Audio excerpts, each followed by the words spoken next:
मराठी सुगम भारती इयत्ता 7वी भाग 2 मधील पाठ क्रमांक 10.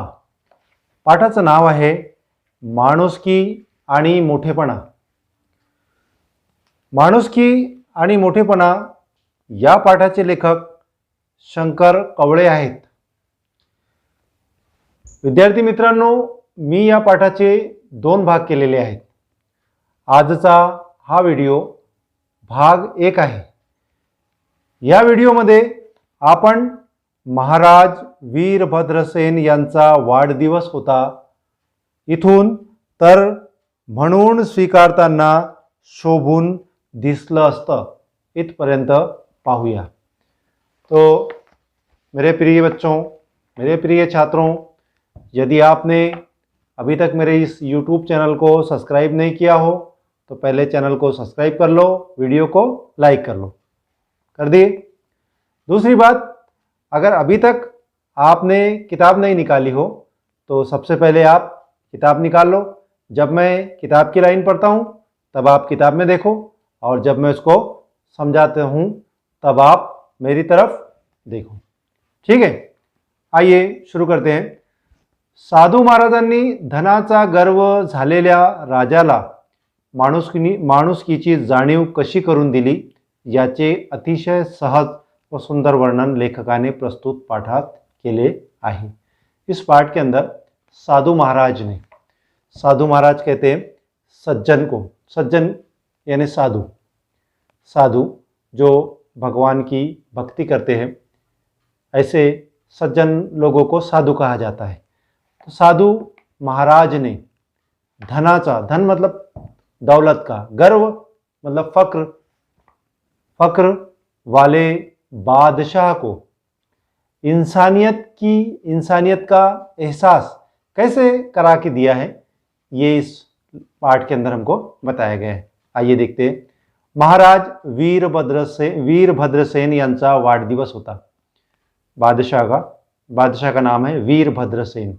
इसका जन्मदिन था, वाढदिवस था, बर्थडे था. दरबारात सर्वजण हजर होते. बादशाह के दरबार में सभी लोग हाजिर थे. महाराजांना भेट देण्यासाठी अनेकांनी विविध मौल्यवान वस्तू आणल्या होता. हम देखते हैं कि हमारे मोहल्ले में है ना, हमारे अड़ोस पड़ोस में किसी का बर्थडे होता है तो हमको भी बुलाया जाता है. तो कैसे जाते हैं आप लोग? कुछ गिफ्ट लेकर जाते हैं ना, है ना? गिफ्ट लेकर जाते हैं कि नहीं जाते? अरे बोलो ना, कि वैसे चले जाते हैं ना.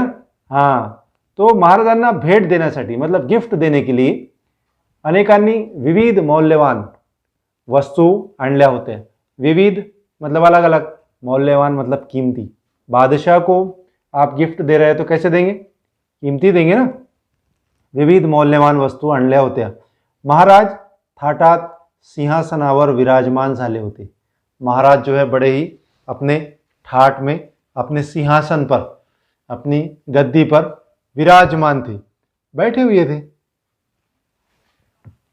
सर्व उपस्थितांनी महाराजांना आदरपूर्वक शुभेच्छा दिल्या, और सर्व उपस्थित सब जो हाजिर जो लोग थे उन्होंने महाराज को मुबारकबाद दी. महाराजांना भेटवस्तू देण्याचा कार्यक्रम शुरू झाला. अब एक एक आते जा रहा है, महाराज को अपना गिफ्ट देते जा रहे हैं. बादशाह सलामत को अपना गिफ्ट पेश करते जा रहे हैं. अनेक जणांनी महाराजांना भेट देण्यासाठी सुवर्ण अलंकार आणले होते. बहुत सारे लोगों ने महाराज को गिफ्ट देने के लिए सुवर्ण कहते हैं सोने को, अलंकार मतलब दागिने, जेवरात, सोने के जेवरात लाए थे. वास्तविक राजाला सुवर्ण अलंकाराची कमी नव्हती. वो बादशाह के पास सोने के जेवरात की कमी थी क्या? नहीं, लेकिन फिर भी लोगों ने क्या किए थे? सोने के जेवरात लाए थे. अलंकाराची कमी नव्हती. तरीही किमती दागिने भेट देऊन आपल्या मोठेपणाची मिजाज बाळगणे हाच यावेळी भेटवस्तू देणाऱ्याचा मुख्य हेतू होता. और इस वक्त में क्या था कि बादशाह को हम कितना महंगा गिफ्ट दे सकते, इसका वो देने वालों को बड़ा ही गर्व था भेट वस्तू देणाऱ्याचा, मिजाज बाळगणे मतलब गर्व होना, आणि ह्याच वेळी भेट वस्तू देणाऱ्याचा मुख्य हेतू होता और यही वो गिफ्ट देने वाले का मकसद था.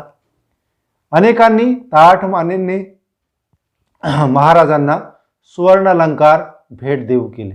बहुत सारे, अनेकांनी मतलब बहुत सारे लोगों ने महाराज को स्वर्ण अलंकार भेंट दिए, सोने के गहने गिफ्ट में दिए.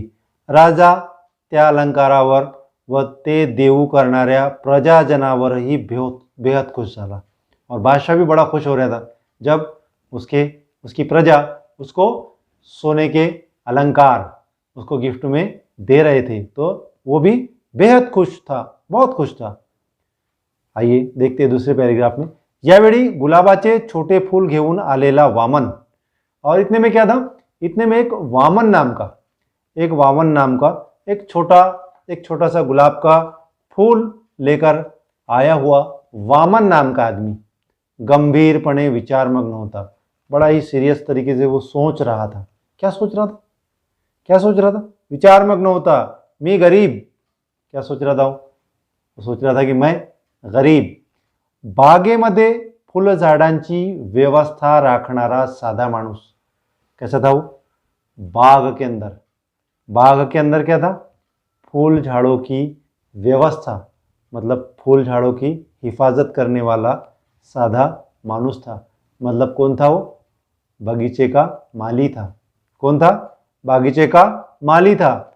इतरांनी महाराजांना सुवर्ण अलंकार भेंट दिलेत. बाकी लोगों ने क्या किए? महाराज को सुवर्ण अलंकार भेंट दिए. आणि मी फक्त गुलाबाचं फूल घेऊन आलोय, और मैं सिर्फ एक गुलाब का फूल लेकर आया हूँ. महाराज हे फूल गोड मानून घेतील का? महाराज को ये फूल अच्छा लगेगा क्या? गुलाब पुष्प हे सुवर्ण अलंकाराच्या किमती इतकं मौल्यवान निश्चितच नाही. गुलाब का फूल, स्वर्ण अलंकार, सोने के जेवरात, सोने के अलंकार से ज़्यादा कीमती है क्या? नहीं, निश्चितच नाही. राजाने या फुलाचा तिरस्कार केला तर दरबारात आपली फजिती होईल. बादशाह ने अगर ये फूल लेने से इनकार कर दिया तो क्या होगा? दरबार के अंदर मेरी बेइज्जती हो जाएगी. लोग हंसतील, लोग हंसेंगे. काय करावं? यही वो सोच रहा था. विचारमग्न था, मतलब ये सब बातें वो सोच रहा था. काय करावं? वामन अस्वस्थ झाला होता, और यही सोच कर वो बेचैन हो गया था. वामन अस्वस्थ झाला होता, पण पाण्यात पाय टाकल्याशिवाय त्या पाण्याची खोली कळून येत नसते. परंतु पाण्यात पाय टाकल्याशिवाय त्या पाण्याची खोली कळून येत नसते. मतलब नदी के अंदर पानी दिख रहा है हमको, नदी के अंदर पानी दिख रहा है.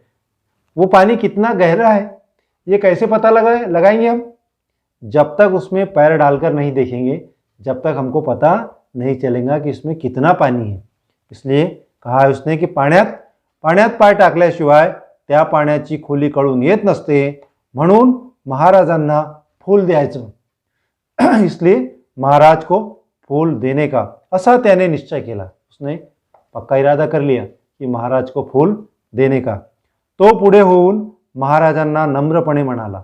वो आगे बढ़ा, और आगे बढ़ने के बाद बड़े ही आजीजी से महाराज को करने लगा. महाराज, माझ्यातर्फे हे गुलाबाचं फूल भेंट म्हणून स्वीकारा. आगे बढ़कर महाराज के तरफ गुलाब का फूल आगे किया और कहा कि महाराज, मेरी तरफ से ये गुलाब का फूल आप गिफ्ट में कबूल कीजिए, स्वीकारा, कबूल कीजिए. मौल्यवान दागिना मी आणू शकत नाही. मैं कीमती अलंकार आपके लिए नहीं ला सकता. हात पुढे करून तो महाराजांना फूल देऊ लागला, पण महाराज फुलाचा स्वीकार न करता गप्पच बसले. उसने आगे हाथ बढ़ाते हुए महाराज के तरफ वो फूल को आगे कर दिया. लेकिन बादशाह जो थे वो क्या किए? उन्होंने फूल को कबूल न करते हुए चुपचाप ही बैठे रहे. आपल्यासारख्या बड्या राजाने मामूली गुलाबाचे फूल भेट म्हणून स्वीकारावे हे राजाला योग्य वाटले नहीं। उसने सोचा कि मैं इतना बड़ा बादशाह और मेरे जैसे इतने बड़े बादशाह ने एक छोटा सा गुलाब का फूल नहीं कबूल करना चाहिए। मेरे लिए ये बात बराबर नहीं है, अयोग्य है, योग्य नहीं है। काही क्षण दरबारात निशब्द शांतता पसरली और ऐसा होते ही क्या हुआ, कुछ देर के लिए दरबार के अंदर खामोशी छा गई। निशब्द मतलब किसी ने भी एक भी शब्द नहीं बोला। निशब्द शांतता पसरली, किसी ने भी। महाराज फूल घेईनात हे लक्षात येताच दरबारातील उपस्थितांनी फिदी फिदी हसायला सुरुवात केली और बाकी जो लोगों ने, है ना, महंगे महंगे जेवरात जिन्होंने लाए थे, स्वर्ण अलंकार जिन्होंने लाए थे, वो ये बात को देखते ही जोर जोर से हंसने लगे। वामनची फजिती झाली होती, वामन की बेइज्जती हो गई थी। त्याने मान खाली घातली, राजाही हसू लागला। उसने अपनी गर्दन नीचे झुका ली और बादशाह भी हंसने लगा। एक वृद्ध साधु महाराज वाढदिवसानिमित्त दरबारात हजर होते। एक साधु महाराज, एक वृद्ध यानी बूढ़े, एक बूढ़े साधु महाराज वाढदिवसानिमित्त जन्मदिन के लिए दरबार में हाजिर थे। घडलेला प्रकार पाहून त्यांना राजाच्या वागण्याचे दुःख झाले। ये सारा प्रकार जो अभी अभी दरबार के अंदर हुआ था, ये सब वो साधु महाराज ने देखे थे, इसलिए उनको बड़ा दुख हो रहा था। वो साधु महाराज को बड़ा दुख हो रहा था।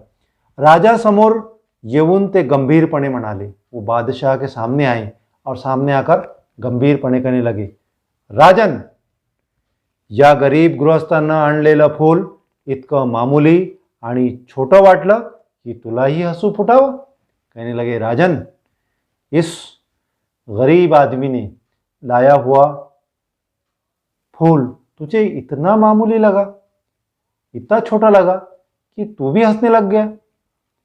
दरबारातील हशा थंडावला। जितने भी दरबार के लोग हंस रहे थे, सारे के सारे खामोश हो गए। राजा म्हणाला, अर्थातच, कहने लगा कि मतलब, कारण हे फूल छोटा तर आहेच, शिवाय मौल्यवानही नहीं। कहने लगा कि ये फूल तो छोटा तो है ही, ये गुलाब का फूल जो है वो छोटा तो है ही, साथ में मौल्यवान भी नहीं है, मतलब कीमती भी नहीं है।